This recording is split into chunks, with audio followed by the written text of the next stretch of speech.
Sore hari ini saya percaya orang-orang yang hadir, khususnya yang sore hari ini sudah datang pagi dan sore hari ini mau kembali merendahkan dirinya datang sore hari untuk makan tubuh dan darah Yesus Kristus.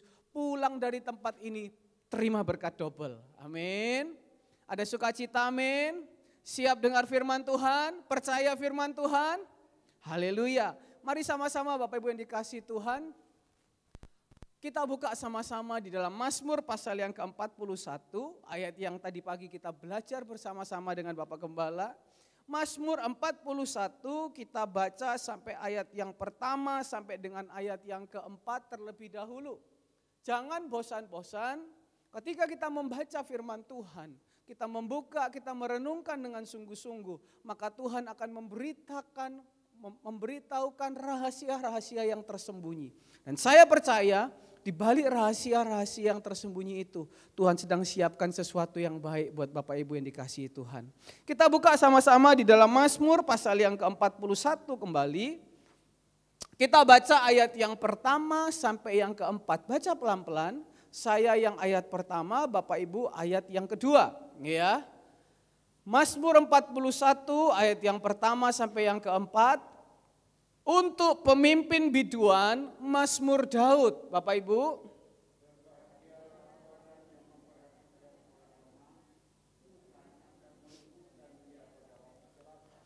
Tuhan akan melindungi dia dan memelihara nyawanya. Sehingga ia disebut berbahagia di bumi, engkau takkan membiarkan dia dipermainkan musuhnya. Ayat yang keempat sama-sama. Tuhan membantu dia di ranjangnya waktu sakit. Di tempat tidurnya kau pulihkannya sama sekali dari apa? Sakitnya. Katakan amin. Bapak Ibu yang dikasihi Tuhan, kalau kita belajar kitab Mazmur, ya kan? Orang bilang nyanyian Mazmur. Ini adalah kitab yang Raja Daud tuliskan berdasarkan pengalaman hidupnya. Jadi Bapak Ibu yang dikasihi Tuhan, ketika kita belajar, ketika kita membaca kitab Mazmur, itu adalah pengalaman pribadi Raja Daud berjalan bersama dengan Allah. Berjalan bersama dengan Tuhan Yesus. Jadi Bapak Ibu tahu bahwa kitab Mazmur ini bukan hanya sekedar cerita, tapi ini betul-betul nyata, betul-betul sudah menjadi pengalaman hidup yang sore hari ini. Kalau kita mau belajar sungguh-sungguh, pengalaman Raja Daud, pengalaman hidup yang ia alami juga akan kita alami bersama-sama.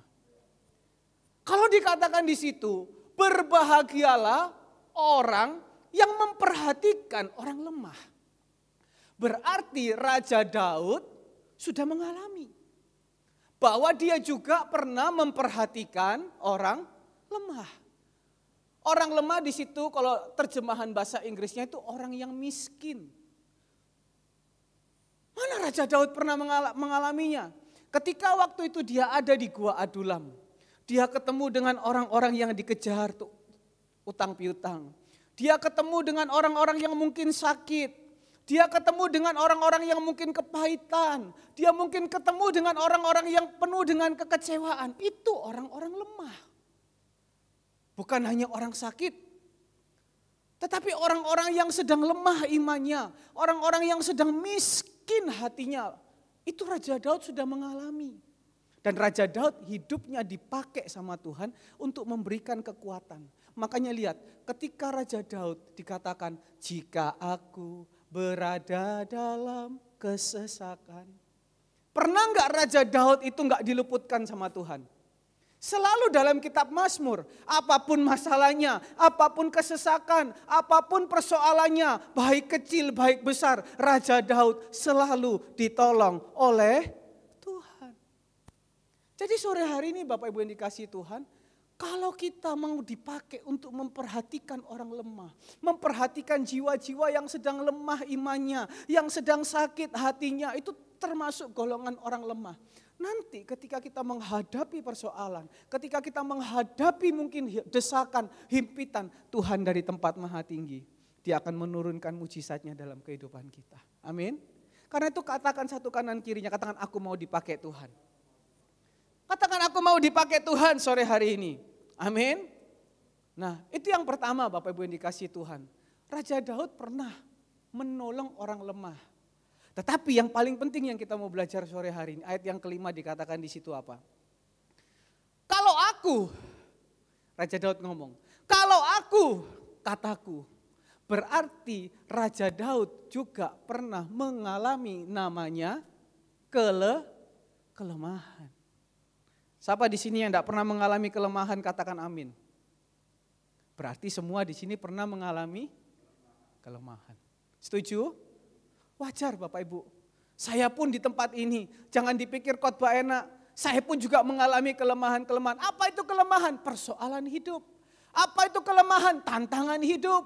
Apa itu kelemahan? Sakit hati, kekecewaan. Itu kelemahan. Tetapi ini bukan sekedar kelemahan Bapak Ibu. Kelemahan yang dihadapi oleh Raja Daud pasal yang ke-40 ayat yang ke-13 dikatakan di situ.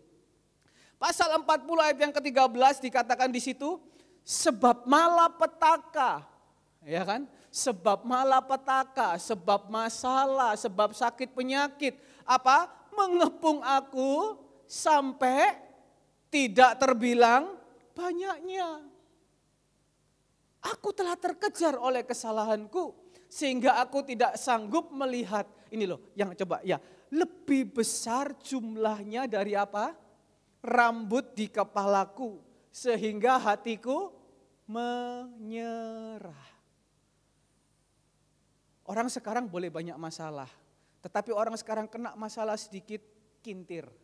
Kena masalah sedikit mundur dari Tuhan. Kena masalah sedikit bunuh diri. Saya pernah dengar di radio, tiap 4 detik terjadi orang bunuh diri di dunia. Tiap 4 detik, hitung 1, 2, 3, 4 ada yang bunuh diri.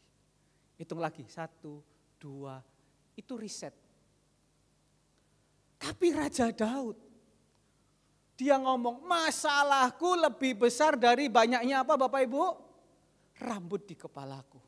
Coba hitung rambutnya sore hari ini. Bisa dihitung Bapak Ibu? Gak bisa dihitung. Orang botak pun hari ini gak ada yang datang. Ya kan? Yang rambutnya gak ada. Kita doakan Tuhan sudah sembuhkan. Itu pun mungkin kalau bisa dihitung, itu gak bisa dihitung Bapak Ibu. Artinya apa? Raja Daud ini mengalami kelemahan yang luar biasa. Raja Daud punya duit, punya Bapak Ibu. Raja Daud punya pasukan, punya pasukan. Iya kan? Raja Daud punya apa? Punya perintah, bisa perintah. Tapi ternyata dia juga terbatas. Jadi jangan dipikir Bapak Ibu sore hari ini orang yang punya duit banyak. Orang yang punya kekuasaan banyak. Orang yang punya kedudukan tinggi bisa menyelesaikan masalah. Belum tentu Bapak Ibu yang dikasihi Tuhan. Kita belajar daripada kehidupan Raja Daud. Jadi sore hari ini, kalau mungkin saat ini keadaan kita sedang lemah, keadaan kita sedang mengalami masalah yang kita nggak tahu bagaimana jalan keluarnya, ataupun kita mungkin nggak punya masalah. Tapi ingat, bulan ini Bapak Gembala selalu bicara tentang hidup yang berbuah-buah, hidup yang berbuah-buah. Nanti kita mau lihat satu karakter orang yang hidupnya berbuah-buah. Kita mau belajar yang Raja Daud katakan ayat yang kelima tadi. Pasal yang ke-41, apa yang Raja Daud katakan? Ayat yang kelima, kalau aku Tuhan, kataku apa? Tuhan, kasihanilah aku.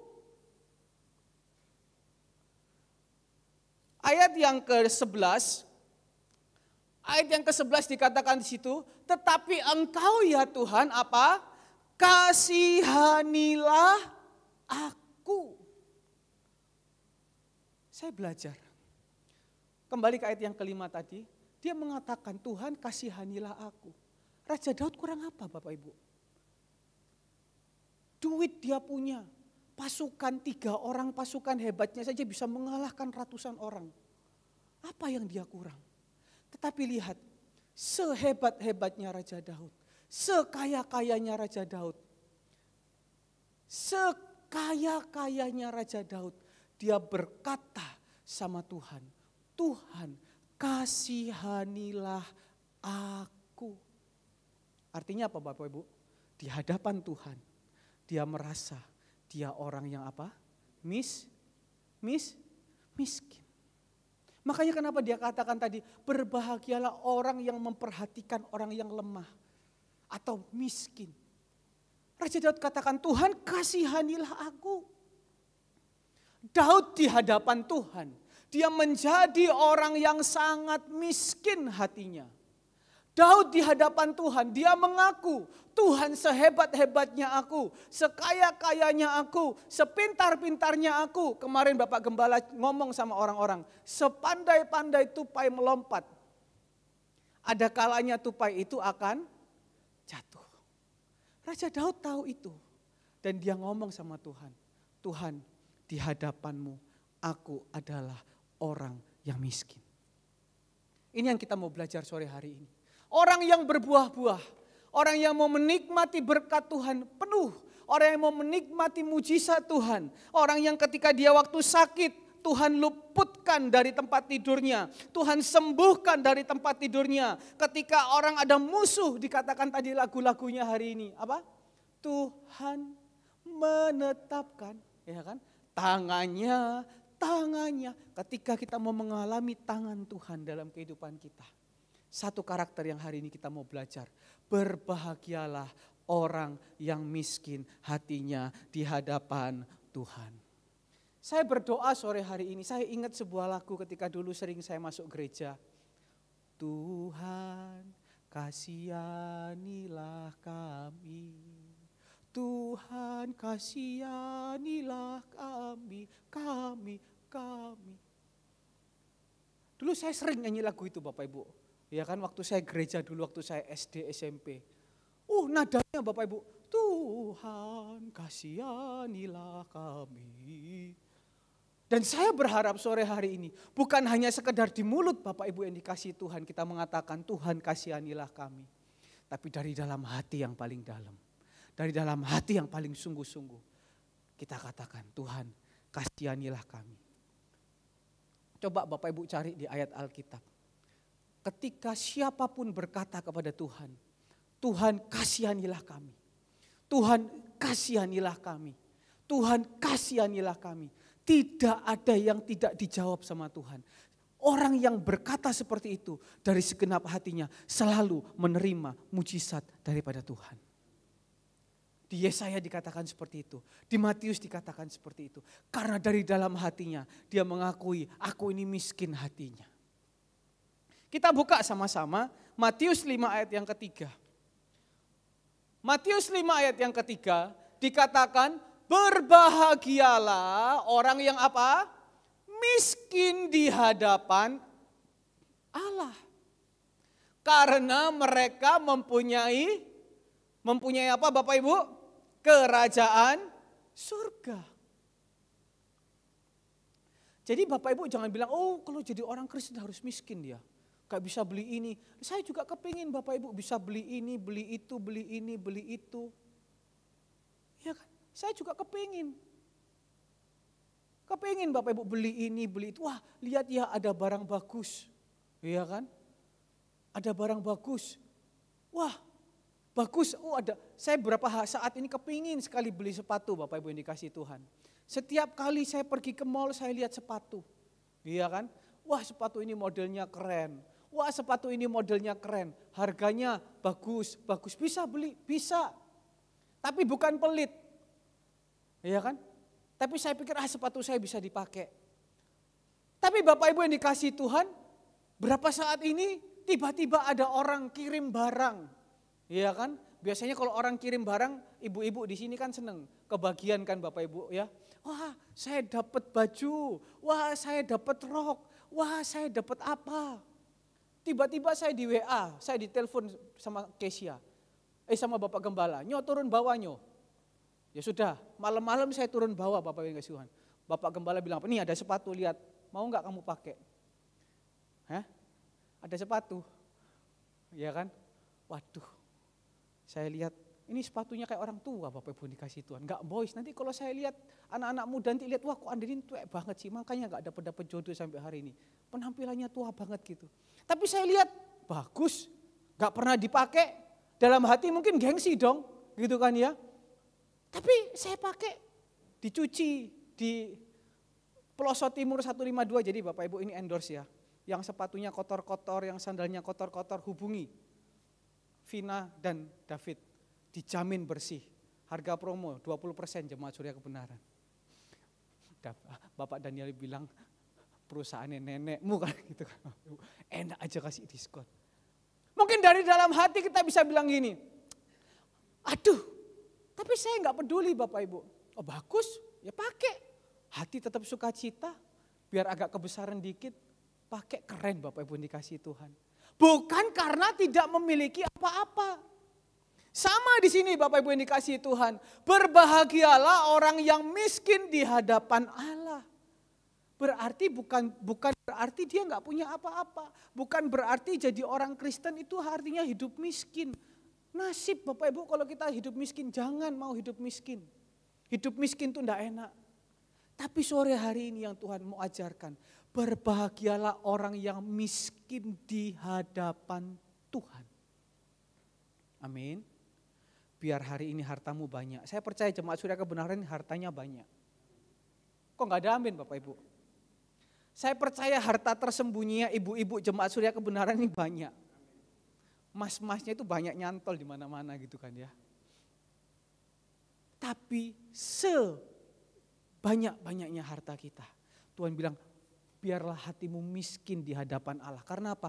Engkau mempunyai yang namanya apa? Kerajaan surga. Tuhan gak bilang diberkatilah engkau. Tapi dikatakan berbahagialah. Kita mau lihat bedanya Bapak Ibu. Ketika Tuhan bilang itu berkat, oke, saya percaya Jemaat Surya Kebenaran semua diberkati, amin. Tapi belum tentu semua Jemaat Surya Kebenaran bisa merasakan berkat itu. Tapi ketika Tuhan mengatakan berbahagialah, itu artinya apa? Orang yang bahagia, orang yang bisa menikmati apa? Berkat Tuhan. Ada amin? Nanti saya mau cerita. Jadi Bapak Ibu yang dikasih Tuhan, ketika kita datang di hadapan Tuhan dengan sungguh-sungguh hati yang miskin, dengan sungguh hati yang sungguh-sungguh berharap kepada Dia, kita itu akan menerima penghiburan. Belum tentu orang yang diberkati secara jasmani, itu hatinya bisa terhibur. Belum tentu hatinya bisa merasakan sukacita, betul apa betul? Banyak orang berkatnya banyak, duitnya banyak, asetnya banyak, mobilnya banyak, rumahnya banyak, apartemennya banyak, istrinya banyak, suaminya banyak. Tapi dalam hati ini tidak ada penghiburan, betul apa betul? Setuju? Tapi ketika orang itu ada di dalam Tuhan, mungkin menghadapi persoalan, mungkin menghadapi kekurangan, tetapi hatinya ini selalu dihiburkan oleh Roh Kudus. Tadi pagi kita dengar, punya duit berapa banyak, punya duit berapa depositonya banyak, tetapi ketika mau naik kamar dari UGD ke kamar umum, mau pakai duit nggak bisa, mau pakai ini nggak bisa. Hati apakah bisa terhibur? Nggak bisa, kasihan. Lihat anggota keluarganya ada di UGD. UGD itu tempatnya orang mau apa Bapak Ibu? Orang mau mati. Saya ingat dulu saudara Noldi di sini, ketika ada di UGD, tiap hari lihat apa? Lihat orang mati. Sedikit lihat orang berdarah, sedikit lihat orang ini. Enak enggak? Enggak enak. Terhibur? Enggak terhibur. Mungkin sore hari ini kita boleh sakit. Bapak Yuliardi hari ini sedang sakit. Tapi saya percaya ketika ada Roh Kudus dalam kehidupannya, mungkin boleh di rumah, mungkin panas udaranya, mungkin keadaan, tapi hatinya bisa terhibur. Karena ada siapa? Karena ada Tuhan Yesus. Itulah kita punya hati yang miskin di hadapan Tuhan. Yang kedua, ketika orang hatinya miskin di hadapan Tuhan, bukan hanya penghiburan, dia menerima yang namanya kemurahan, dia menerima yang namanya keberuntungan. Belum tentu orang yang banyak duitnya, belum tentu orang yang punya segalanya, hidupnya beruntung. Saya mau kesaksian Bapak Ibu yang dikasihi Tuhan. Ketika Bapak Gembala barusan pergi ke Batu, saya ngajak seseorang, ayo ikut saya, kita berenang bersama. Kamu bisa berendam air panas di situ, kamu bisa berendam air dingin di situ, engkau bisa refreshing sedikit. Ya Bapak Ibu yang dikasihi Tuhan. Dia mau bayar aja bisa Bapak Ibu.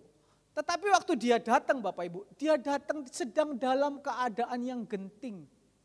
Dia sedang menunggu bagaimana pekerjaannya ini goal apa tidak. Dia sedang menunggu pekerjaannya ini berhasil apa tidak. Ya.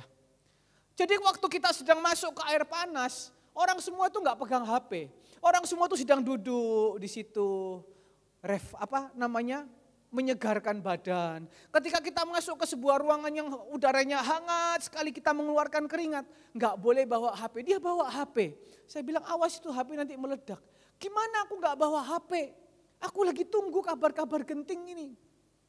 Ya, betul ya Bapak Ibu dikasih Tuhan. Jadi di dalam ruang panas itu sedikit-sedikit HP ku bunyi ya. Sedikit-sedikit HP ku bunyi ya. Sudah selesai, saya lihat wah orang ini nggak bisa menikmati yang namanya hidup enak sedikit. Kita boleh punya masalah Bapak Ibu. Kemudian sudah selesai, dia bilang sama saya, yuk kita keluar makan yuk. Cari makan yang enak di mana ya. Wah ini kalau sudah keluar bahasa gini Bapak Ibu, hajar aja gitu Bapak Ibu ya. Tapi saya masih mikir, enak yang bisa diukur gitu loh Bapak Ibu. Tapi dia bilang, sudah jangan pilih-pilih, pilih aja yang enak di mana. Oh ya sudah Bapak Ibu kalau bahasa gitu keluar. Itu namanya saya orang apa? Berbahagia. Orang beruntung. Ayo kita makan ke sini. Makanlah ke situ Bapak Ibu. Duduk di meja. Sudah pesan, kamu mau pesan apa? Pesanlah di situ ayam 1 ekor. Pesanlah di situ daging babi 1/2 ekor. Pesanlah di situ tahu jamur. Pesanlah di situ apalah. Saya berpikir dalam hati, kes, saknoin nasibmu kes, di rumah kamu makan tahu, tempe, ubi, kok kamu berbahagia di sini. Berarti kurang beruntung gitu kan Bapak Ibu. Saya pikir saya mau sempat ngomong gini, nanti kalau kelebihan bungkus ya, saya bilang itu saya sungkan Bapak Ibu dikasih Tuhan. Saya sempat mau ngomong gini, nanti ketika pulang saya tahu ini pasti gak habis Bapak Ibu. Karena apa? Banyak banget, yang makan kita cuma orang 3. Saya mau bilang gini, nanti bungkus ya. Cuma saya pikir, jangan deh, ngisi-ngisi nih Bapak Ibu.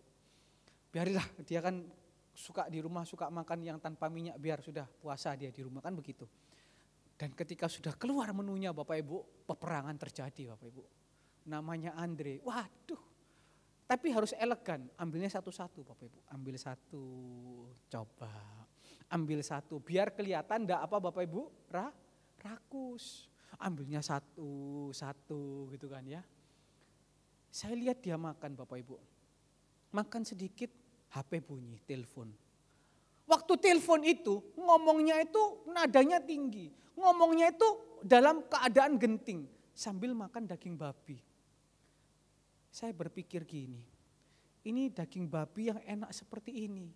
Ketika ngomong dalam keadaan genting, lebih baik saya ngajak sapa gitu di gereja gitu kan, yang ngajak Ina kek, atau ngajak ini Levino kayak ngajak makan situ, pasti senang banget Bapak Ibu.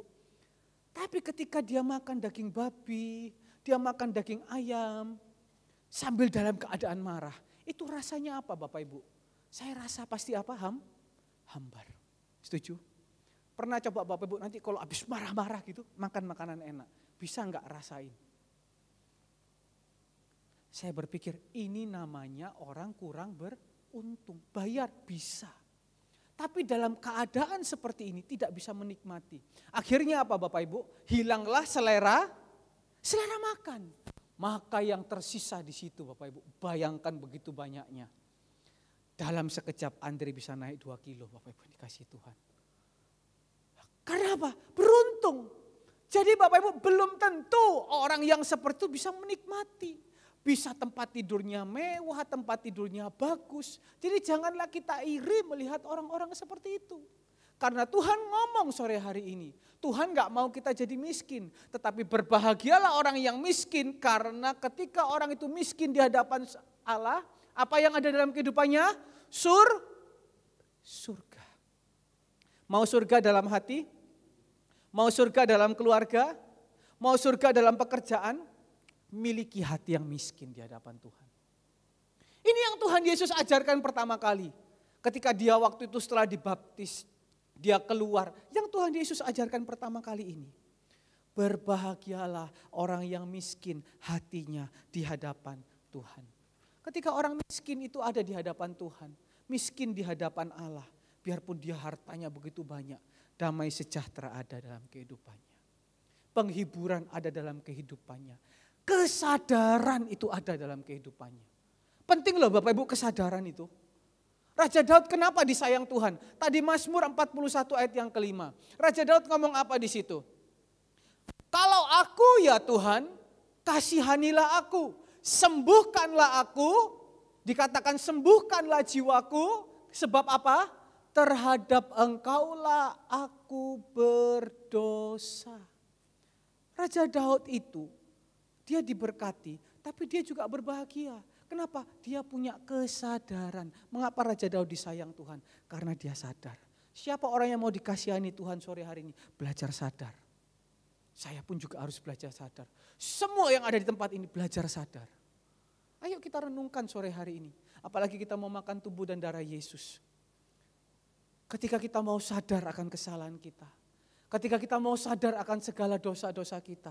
Seperti Raja Daud. Tuhan itu apa? Dia mengasihani.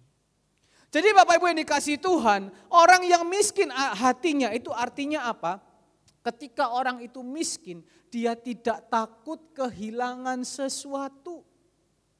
Ini ceritanya dalam Matius 5 ayat yang ketiga. Kalau kita baca cerita sebelumnya, pada waktu itu Tuhan Yesus melakukan banyak mujizat. Kita baca Matius 4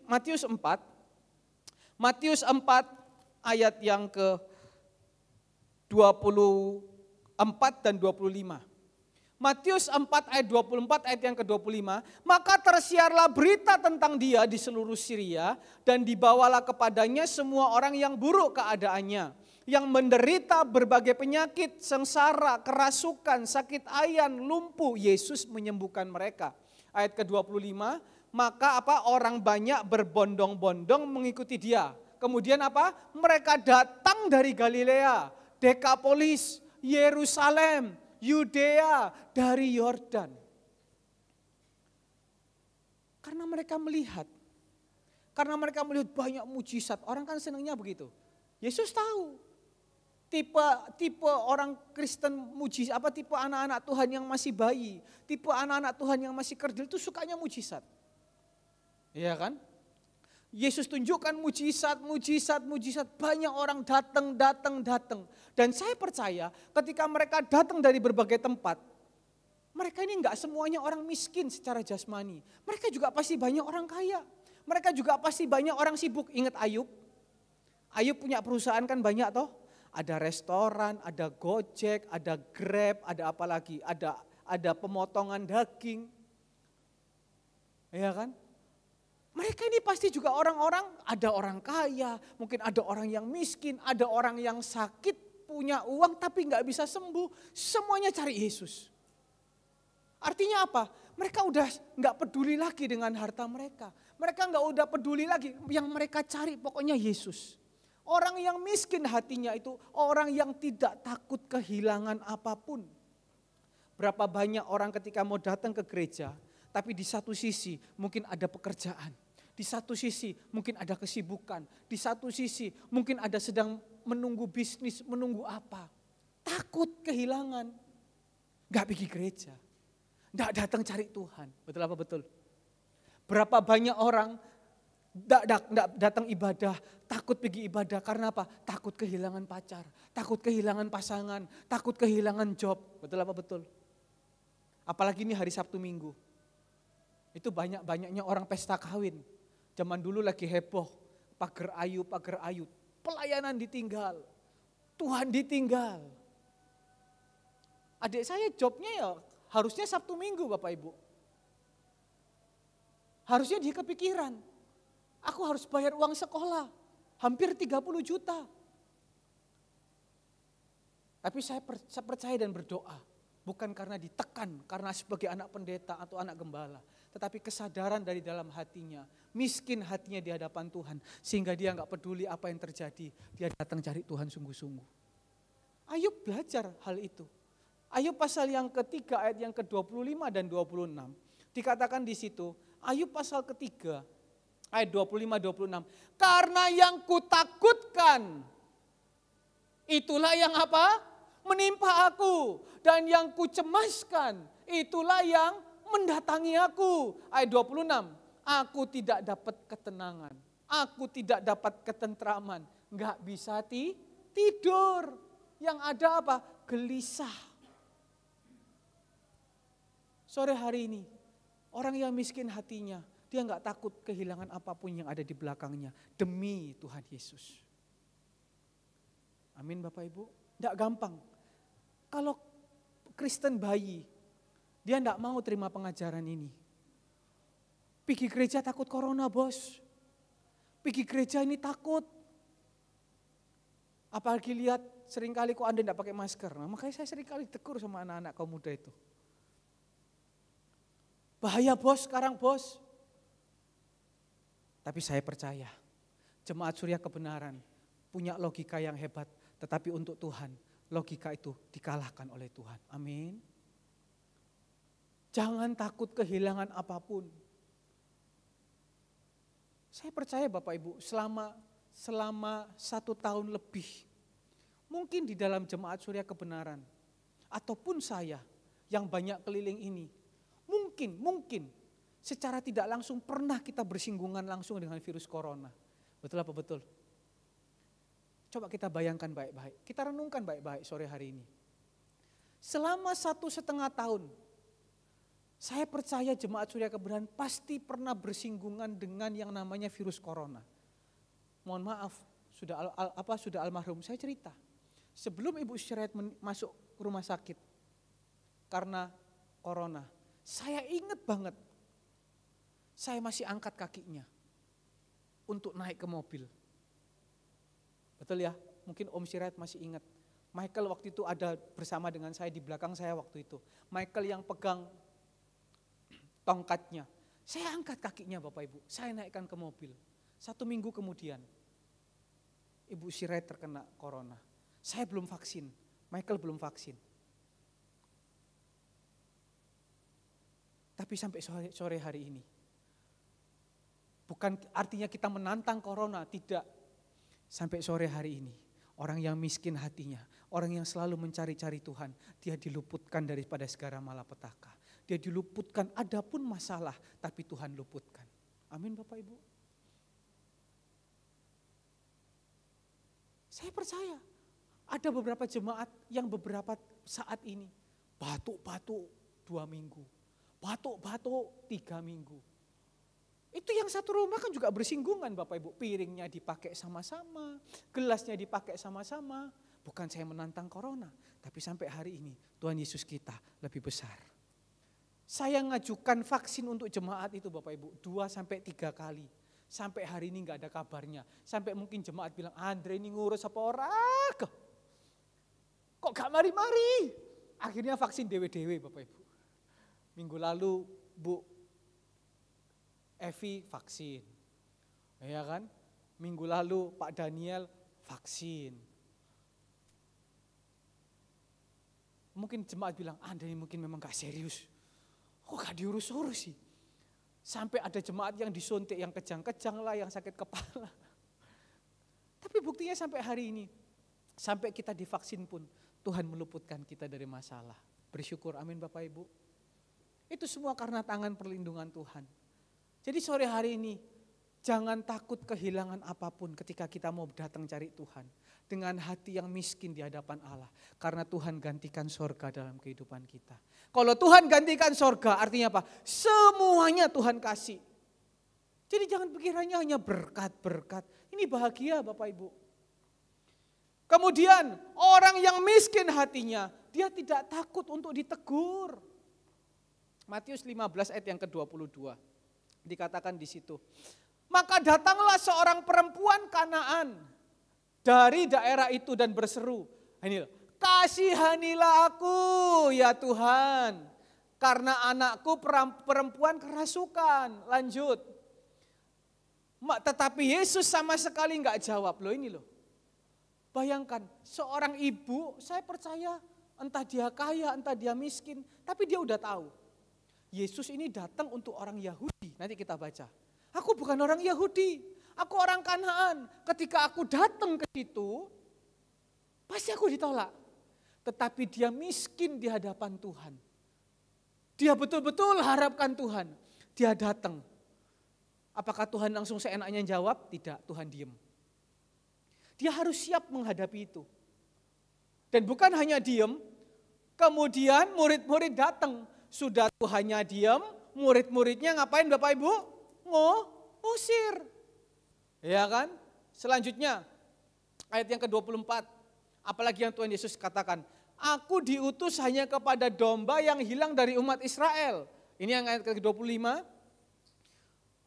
Ayat 25, tetapi perempuan itu mendekat dan menyembah dia sambil berkata, Tuhan tolong, dia masih betul-betul berharap sama Tuhan. Sampai Tuhan katakan apa ayat yang selanjutnya. Tetapi Yesus menjawab, tidak patut mengambil roti yang disediakan bagi anak-anak dan melemparkannya kepada siapa? Anjing. Bapak Ibu, mungkin kalau saya khotbah di sini, saya ngomong anjing gitu, heboh nanti Bapak Ibu. Betul enggak? Tapi lihat perempuan ini. Bukan berarti saya dengan ayat ini saya bisa seenak-enaknya ngomong anjing. Enggak boleh Bapak Ibu. Tapi lihat, ini di ayat Alkitab. Sungguh-sungguh orang itu dikatakan anjing. Perempuan itu katakan apa? Ayat yang ke-27. Kata perempuan itu, benar Tuhan, aku anjing enggak apa-apa.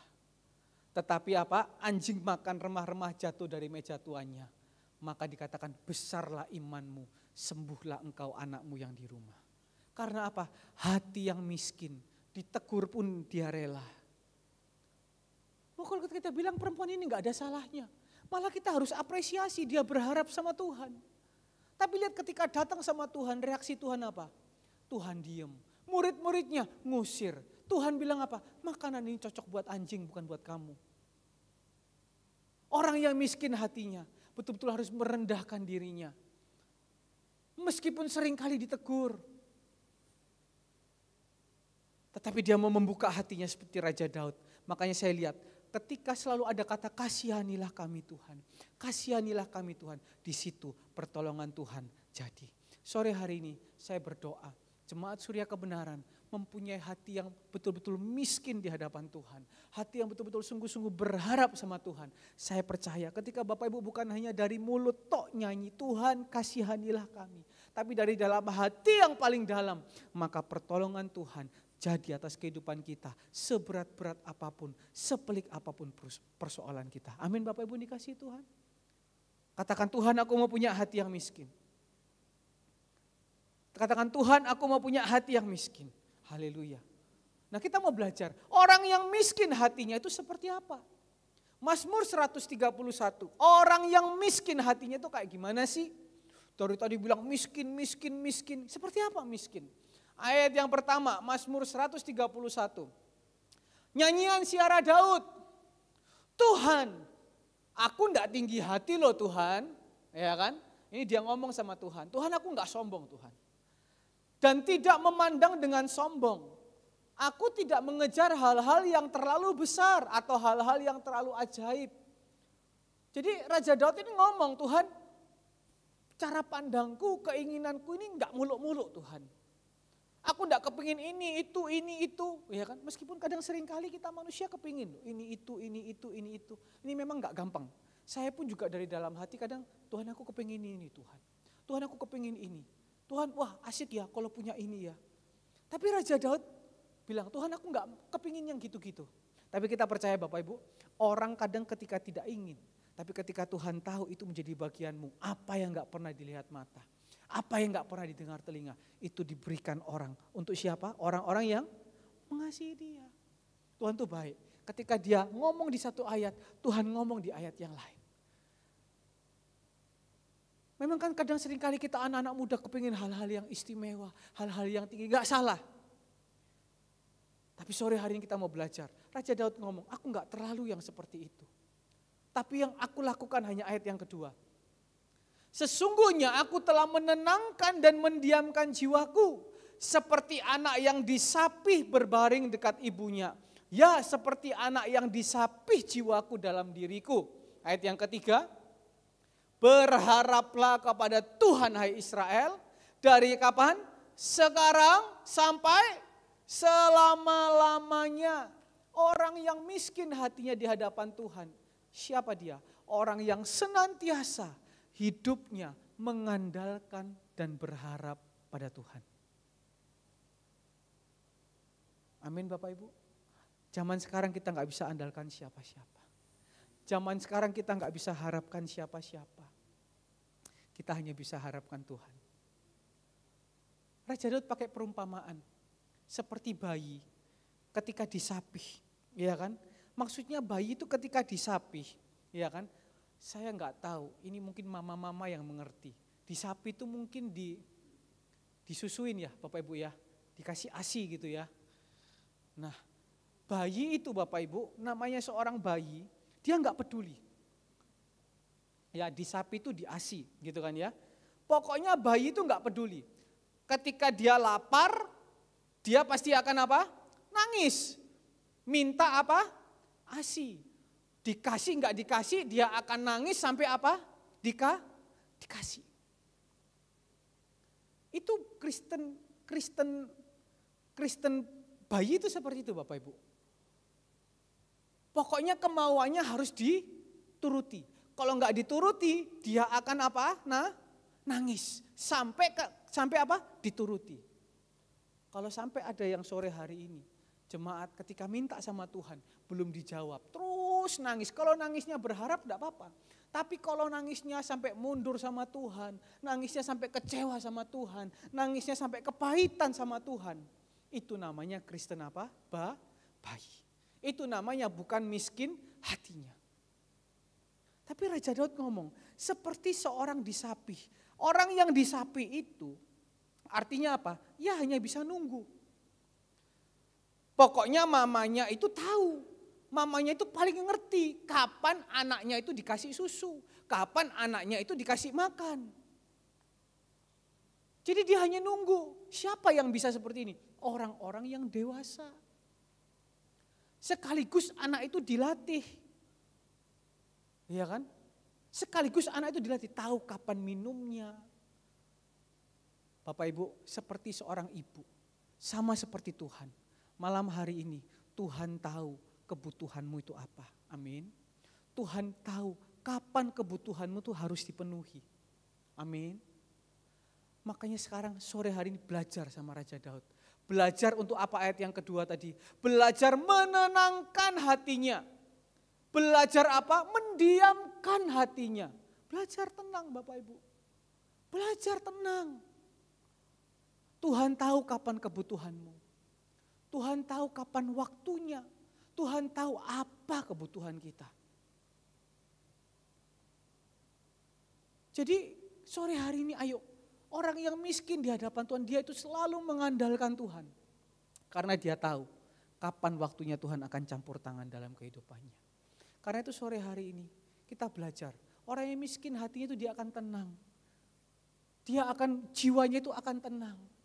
Dia akan selalu berharap sama Tuhan. Dan dia percaya hanya satu-satunya Tuhan yang bisa memberikan dia jalan keluar. Amin. Satu kesaksian.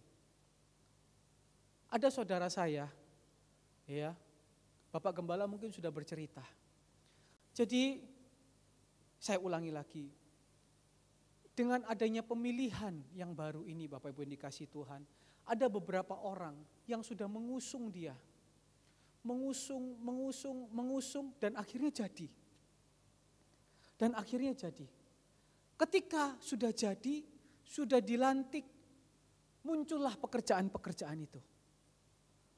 Nah, otomatis orang-orang yang mengusung ini, apa Bapak Ibu? Namanya kalau sudah orang nomor satu, pasti seringkalilah hati boleh berkata kita andalkan Tuhan. Hati boleh berkata kita harapkan Tuhan. Tapi siapa yang tahu hati kita Tuhan?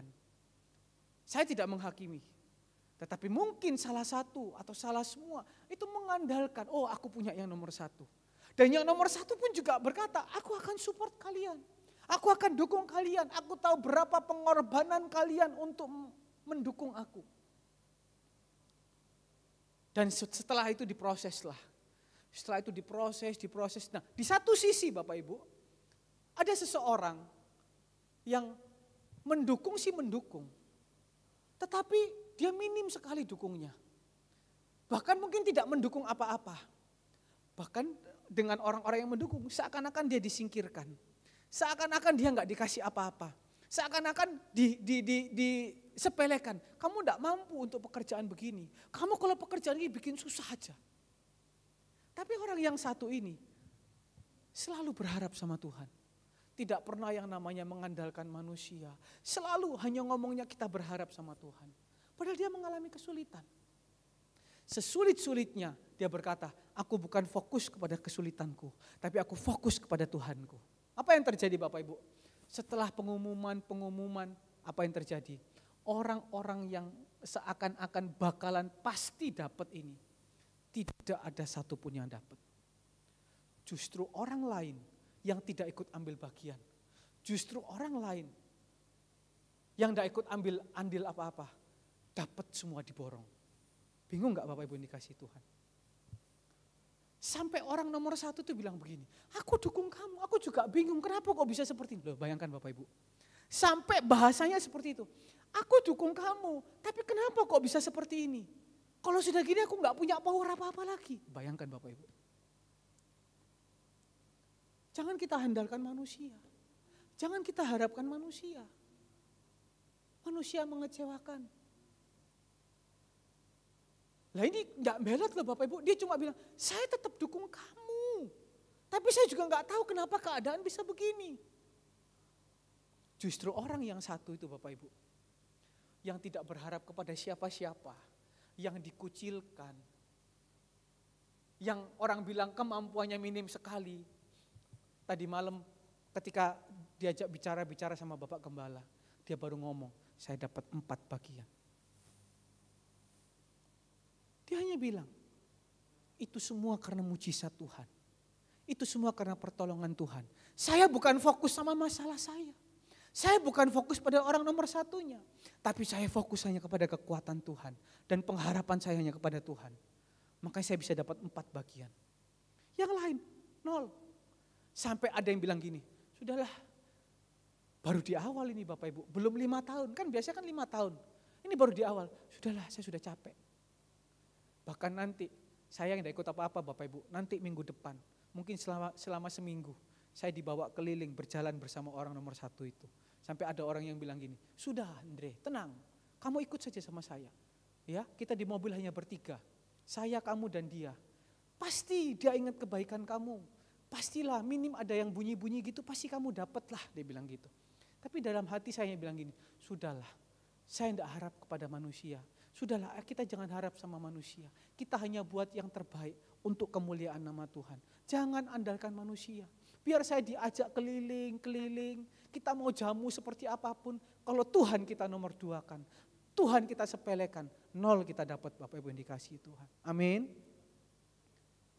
Saya ingat dulu ada seorang ibu, berapa tahun yang lalu. Ketika waktu itu pasangan dari nomor 1 datang.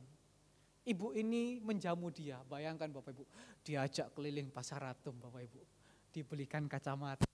Bagaimana? Kacamatanya bagus gak? Ibu min berapa Bu? Sudah, saya bayar.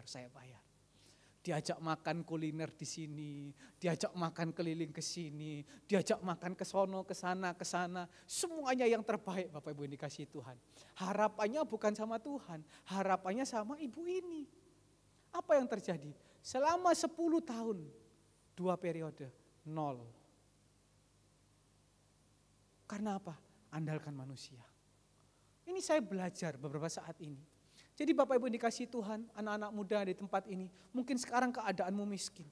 Mungkin sekarang keadaanmu tidak berdaya. Bagus kalau engkau datang di hadapan Tuhan. Bagus kalau engkau mengakui di hadapan Tuhan. Karena orang yang miskin hatinya, Tuhan dari tempat tinggi, dia akan menunjukkan surga di dalam kehidupan kita. Amin. Berikan kemuliaan buat Tuhan Yesus. Haleluya. Ayo Bapak Ibu, andalkan Tuhan sore hari ini.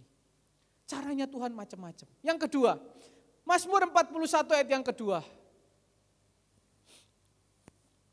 Dikatakan, berbahagialah orang yang memperhatikan siapa? Orang lemah. Daud ngomong, aku dulu pernah lemah. Aku pun juga pernah memperhatikan orang lemah. Maksudnya apa Bapak Ibu yang dikasihi Tuhan? Orang yang miskin hatinya di hadapan Tuhan artinya orang yang memakai hidupnya untuk kemuliaan nama Tuhan. Sore hari ini ayo kita renungkan kehidupan kita. Apakah kehidupan kita hari-hari ini mencerminkan orang-orang yang mau dipakai Tuhan? Mencerminkan orang-orang yang saat ini hidupnya sedang kita betul-betul pakai untuk kemuliaan nama Tuhan. Atau sore hari ini kehidupan kita mulai meredup, kehidupan kita mulai mundur, kehidupan kita mulai gak mau dipakai sama Tuhan. Itu yang pertama. Apakah sore hari ini kehidupan kita dipakai Tuhan stuck? Tuhan itu janjikan Bapak Ibu, bukan hanya 1 talenta, bukan hanya 2 talenta. Tuhan janjikan apa? Ada peningkatan, peningkatan, peningkatan. Bagus hidupmu kalau sore hari ini dipakai Tuhan. Bagus hidupmu sore hari ini kalau dipakai Tuhan untuk menjadi saluran berkat, menjadi bendahara Tuhan. Puji Tuhan, sore hari ini terima kasih buat Bapak Ibu semua yang sudah ikut ambil bagian dalam pembayaran listrik, dalam pembayaran seluruh fasilitas gereja. Tuhan sudah cukupkan atas berkat tangan Bapak Ibu yang dikasihi Tuhan. Berikan kemuliaan. Jemaat Surya Kebenaran luar biasa. Amin. Gak ada amin Bapak Ibu. Itu memperhatikan pekerjaan Tuhan. Kalau orang lemah kita perhatikan, Tuhan buat seperti itu. Apalagi yang pekerjaan Tuhan. Tuhan tidak akan pernah utang. Jadi Bapak Ibu yang dikasihi Tuhan. Mungkin sore hari ini kalau Tuhan sudah pakai hidupmu, bagus. Tapi mungkin sore hari ini sedang stuck, sedang berhenti. Tuhan stop di sini dulu. Jangan dipakai yang lain-lain dulu Tuhan. Saya selalu Bapak Ibu, anak-anak muda itu saya selalu pompa. Bukan hanya ini, ayo lebih lagi. Mungkin mereka berkata, itu bukan bagianku. Aku gak sanggup, aku belum bisa. Apalagi, itu bukan talentaku. Tapi saya terus selalu pompa, saya terus selalu dampingi. Supaya apa?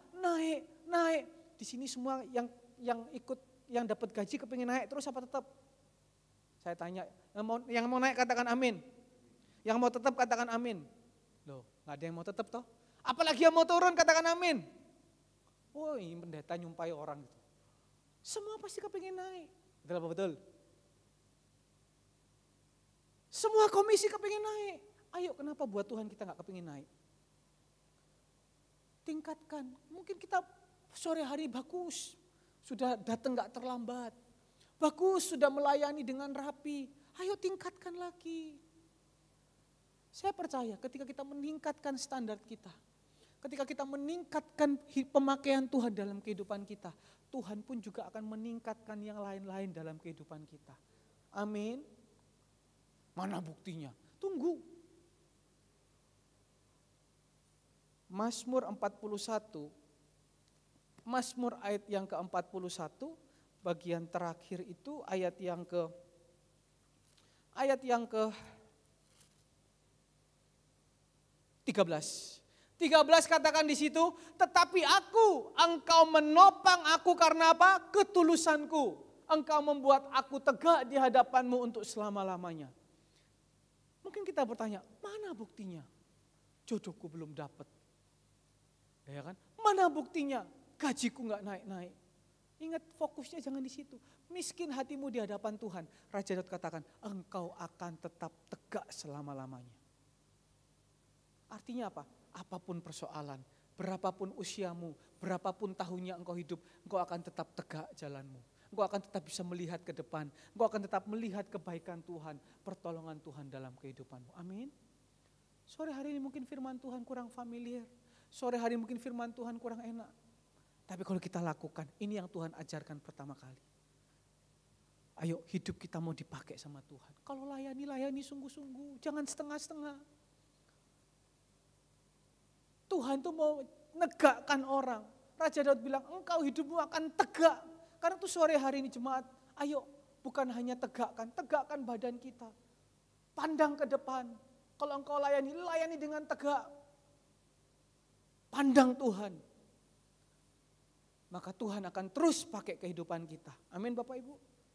Kita harus tahu, Roma 11 ayat yang ke-36. Segala sesuatu itu dikatakan apa?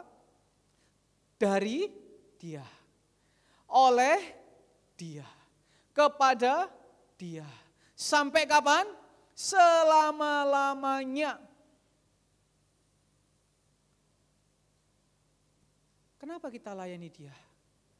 Kenapa kita mau hidup kita dipakai oleh Tuhan? Karena apa Bapak Ibu yang dikasih Tuhan? Kita itu dapat semuanya dari Tuhan. Kalau kita percaya, kalau enggak percaya terserah. Tapi sore hari ini, kalau kita anak-anak Tuhan percaya, setiap berkat, setiap kesehatan, setiap keberuntungan, setiap apa yang Tuhan kita dapatkan, itu semuanya daripada Tuhan. Kita persembahkan kembali untuk kemuliaan nama Tuhan. Maka Tuhan akan tambahkan lagi dalam kehidupan kita. Apa yang ditambahkan? Surga. Surga itu paling tinggi, udah gak ada apa-apa lagi Bapak Ibu. Ayo coba cari di atas surga apa? Surga itu paling tinggi. Tetapi kenapa diberikan kepada orang yang miskin hatinya, bukan kepada orang yang kaya? Karena dia betul-betul ini loh aku Tuhan, aku ini siapa, aku mau dipakai, semua ini daripadamu. Ayo pakai hidup kita. Raja Daud ngomong betapa pentingnya hidup itu dipakai buat orang. Bersyukur. Kemarin ada jemaat yang sakit. Tangan Tuhan itu jamah hati jemaat Bapak Ibu. Saya percaya Bapak Ibu memberikannya itu pun juga mungkin. Itu pun juga dalam kekurangan. Tapi saya percaya jemaat Surya Kebenaran jemaat yang diberkati Tuhan. Meskipun dalam kekurangan, Tuhan perhatikan. Orang yang diberkati pun ketika menerima itu, saya percaya pasti dia akan bersuka hatinya. Bersuka cita, karena apa? Tangan Tuhan menolong. Itu pun juga memperhatikan orang lemah. Tuhan senang. Itu semua karena apa? Karena kemuliaan nama Tuhan. Ayo pakai hidup kita lebih lagi untuk kemuliaan nama Tuhan. Yang terakhir, yang ketiga. Siapa orang yang miskin hatinya? Ini yang paling penting. Orang yang miskin hatinya adalah orang yang berjalan di dalam kerendah hatian. Yesus sudah kasih contoh, 2 Korintus 8 ayat yang ke-9. 2 Korintus 8 ayat yang ke-9, karena kamu telah mengenal karunia Tuhan kita Yesus Kristus. Bahwa apa? Bahwa Ia yang oleh karena kamu menjadi apa? Miskin. Sekalipun apa? Ia kaya. Supaya kita menjadi kaya oleh karena kemiskinannya. Jadi Bapak Ibu jangan kita ngomong aku kaya karena duitku, aku kaya karena asetku. Tapi sore hari ini firman Tuhan ajarkan kita kaya karena Tuhan Yesus yang kaya itu rela jadi miskin. Supaya kita kaya. Makanya Tuhan pun juga mau supaya hati kita ini miskin di hadapan Tuhan. Bapak Gembala selalu ngomong, Nyo, kamu sebagaimanapun selalulah seperti padi yang terisi. Iya kan? Padi yang berisi itu selalu apa Bapak Ibu? Nunduk. Saya berdoa anak-anak muda di tempat ini. Padi yang selalu berisi, bukan padi yang kosong. Padi yang selalu mau tunduk, sehingga ketika dia berisi, dia tunduk. Itu Tuhan yang akan tinggikan. Ingat berapa saat lalu ketika firman Tuhan tentang berpuasa? Apa syarat pertama orang berpuasa? Ketika apa? Dia merendahkan dirinya di hadapan Tuhan. Dia mengakui segala kelemahannya di hadapan Tuhan. Makanya Raja Daud ngomong Mazmur 41 ayat yang kelima. Ya Tuhan kasihanilah aku, sembuhkanlah jiwaku. Ini yang paling penting yang ketiga. Sebab terhadap Engkaulah aku berdosa. Dia ngakuin Tuhan, aku ini salah. Kenapa Tuhan tuh kok bilang Raja Daud engkau yang berkenan di hatiku? Salah satunya, dia tidak malu mengakui kelemahannya.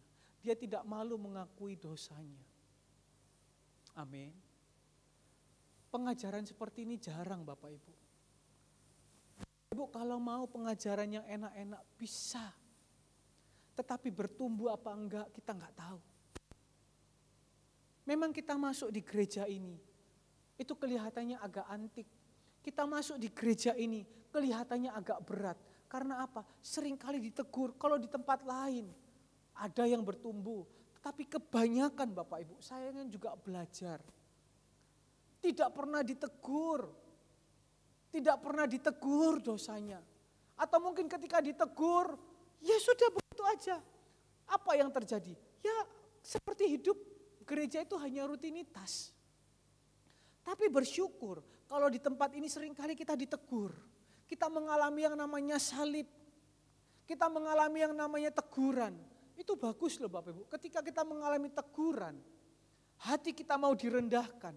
Loh Tuhan bilang, surga aku kasih sama engkau. Raja Daud ini kenapa dia diberkati? Karena dia mau merendahkan dirinya. Mengakui kesalahannya. Sore hari ini, bagaimana kalau kita sedang ditegur sama Tuhan? Kalau kita ditegur, apa reaksi kita? Saya ini juga bolak-balik ditegur Bapak Ibu yang dikasihi Tuhan, bukan gak ditegur. Tetapi semakin saya ngelawan, bisa ngelawan, bukan gak bisa. Tetapi pasti endingnya gak bagus Bapak Ibu yang dikasihi Tuhan. Tetapi ketika seseorang ditegur, dia diam, merenungkan dirinya. Merenungkan betul enggak? Kalau betul bertobat. Kalau enggak betul, ya sudah. Berarti Tuhan sedang siapkan sesuatu hal yang baru dalam kehidupan kita. Jangan ketika kita mungkin ditegur, ya kan? Ketika seseorang, Bapak Ibu, berada di dalam kesuksesannya. Ketika seseorang berada di dalam karirnya yang bagus, tanda kutip, dia sedang pegang duit, dia sedang pegang berkat. Iya kan? Untuk mengakui kelemahannya dan berbalik itu tidak gampang Bapak Ibu. Justru dia akan serang balik. Tetapi bisa enggak jemaat Surya Kebenaran yang sore hari ini sudah diberkati Tuhan, amin. Jemaat yang sore hari ini kaya-kaya di hadapan Tuhan. Ketika ditegur, engkau mau belajar merendahkan diri. Entah teguran itu melalui firman Tuhan. Entah engkau mungkin ditegur oleh sesama jemaat, ditegur oleh gembala, ditegur oleh mungkin Tuhan langsung. Mau enggak? Oh iya Tuhan, aku mengoreksi diriku. Saya tutup. Berapa saat ini sedang heboh bahasa bongol di gereja ini. Saya ulangi lagi. Sedang heboh bahasa bongol di gereja ini. Ketika saya mengucapkan bahasa bongol itu, saya tidak mengatakan si A itu bongol. Saya tidak mengatakan si B itu bongol. Saya tidak mengatakan si C itu bongol. Ya sudah, tidak terjadi apa-apa. Ya kan? Ya berarti saya bersyukur, jemaat Surya Kebenaran tidak ada yang bongol, amin. Tetapi ingat, ketika firman Tuhan disampaikan, itu adalah sebuah warning. Mungkin juga firman itu juga untuk saya, karena saya pun juga tergabung di kakas itu. Ya kan? Tetapi apa yang terjadi? Tidak ada yang bongol, tidak ada yang apa, tetapi itu sebuah peringatan. Barusan ini ada ibu bilang sama saya, Koko, ternyata ketahuan yang bongol itu siapa? Lo bayangkan Bapak Ibu. Akhirnya ngaku-ngaku sendiri. Koko, ternyata yang bongol itu ketahuan siapa? Yang bongol itu anakku loh Bapak Ibu. Seorang ibu datang mengakui, yang bongol itu anakku. Loh Bu, kenapa Bu anaknya kok bongol? Dia mendapatkan perintah dari seseorang. Tolong ya begini, dijawab. Sebentar, aku sih main game. Bayangkan Bapak Ibu yang dikasihi Tuhan. Ini kita dengar lucu. Jangan dianggap serius Bapak Ibu ya. Ini kita anggap guyonan. Gak tahu lagi kalau ini lagi. Dia bilang gitu, anak saya diminta tolong. Bayangkan, yang minta tolong itu keren loh Bapak Ibu. Bukan yang minta tolong itu kalau saya mungkin minta tolong, tolong ya kan. Ini yang minta tolong keren. Takut orang sama yang minta tolong ini. Bayangkan, ketika diminta tolong, tolong lakukan ini ya. Bayangkan sambil main gini, sabar, aku sih main game. Loh, aku bilang, tumben cek wani. Dan untung Bapak Ibu, yang minta tolong enggak marah Bapak Ibu. Tetapi kemudian anak ini bisa menyadari sendiri. Ini loh, kekuatan firman Tuhan. Anak ini bisa nyadarin sendiri, ngomong sama mamanya, Ma, aku ki bongol ya ternyata yo. Ketika aku diminta tolong sama orang ini, aku bisa ngomong, aku sih main game. Loh, cek wani aku yo. Loh Bapak Ibu dikasih Tuhan. Tapi lihat, ketika orang merendahkan diri, ketika seseorang mau mengakui miskin di hadapan Tuhan, tidak malu mengakui kesalahannya. Kita gak ngomong berkat jasmani lah. Tuhan pakai satu hal, dua hal terjadi. Kehidupannya diberkati sama Tuhan. Amin. Dari apa? Dari mau merendahkan diri, miskin hatinya. Gak tahu lagi kalau habis ini lanjut lagi gitu kan ya. Tapi ini kesaksian. Ketika seseorang mau datang mengakui, Tuhan memberkati sekeluarga. Jadi sore hari ini, gak ada salahnya Bapak Ibu dikasih Tuhan. Kita mau belajar ketika hal ini. Orang yang miskin hatinya, ketika dia senantiasa berharap dan mengandalkan Tuhan. Dan orang itu mau dipakai Tuhan senantiasa. Dan yang terakhir, orang itu berjalan dalam kerendahan hati. Mau ditegur, mau mengakui kesalahannya di hadapan Tuhan. Itu adalah orang yang miskin di hadapan Tuhan. Maka lihat, orang-orang yang seperti itu, apa yang dihadapi oleh Raja Daud. Musuhnya boleh berapa banyak, kelemahannya boleh luar biasa, pergumulannya boleh luar biasa. Tetapi perkenanan Tuhan membuat kehidupan Daud tegak sampai selama-lamanya. Amin Bapak Ibu dikasih Tuhan. Biarlah malam hari ini kita mau mempunyai hati yang miskin di hadapan Tuhan. Supaya tangan Tuhan bekerja dalam kehidupan kita. Tuhan Yesus memberkati. Saya kembalikan kepada Bapak Gembala.